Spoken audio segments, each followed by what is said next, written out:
Kung naghahanap ka ng diving flashlight na mayroong sariling box, amigo, eto mismo yung sa Hikes in Fire DV63 na flashlight ay may sariling box, amigo. Kaya napakaganda po talaga ng flashlight nila. Ito yung light niya, amigo.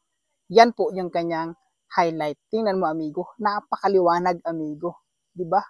Ang liwanag po. Ito yung medium light niya, yung panghan po natin, at ito naman po yung kanyang blinker, panghuli ng busit. Ito, amigo, yung nilalaman niya. Pumpo kaagad yan. Kaya po, safe po yung flashlight mo. Hindi magagasgasan. Meron po siyang manual, amigo. Lanyard, amigo, na pang-outdoor. Ang lagayan ng 1X650 na battery.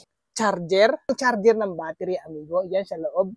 At meron kasamang Type-C na cable. Tatlong free na o-ring, amigo. Kasama po dito nakakabit yung kanyang lanyard na pang-dive. Ito po, amigo, yung Hikes in Fire DV63 na diving flashlight. Tingnan mo, amigo, napaka-heavy duty. Dahil po, napaka-bulky niyan, amigo. Oh, tingnan niyo, amigo. Ayan, di ba? Napakaganda. Aluminum body na rin po ito, amigo. Kaya po, hindi talaga papasukin ng tubig ito. At ang kanyang switch, amigo, ay magnetic switch na po yan. Kaya po hindi na kailangan ito babalutin pa ng interior o kaya ng goma para i-dive po natin. Ito po ay intended for diving. Ito po yung battery niya. Yung kanyang battery, amigo, ay 5,000 mAh ang bawat isa. Na mayroon pong size na 26650 po yung size. Amigo, pangalawang Hikes in Fire DV63 ko na ito na flashlight. Ito po yung isa. Ayan siya, tingnan nyo. DV63.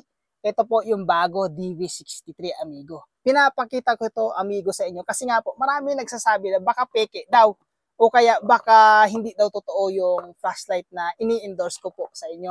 Amigo, totoo yan, amigo, lahat ng ini-endorse ko sa inyo na flashlight. Alright? Baka gusto mong bumili, amigo, ng flashlight na mayroong kasamang box or may sariling box, amigo.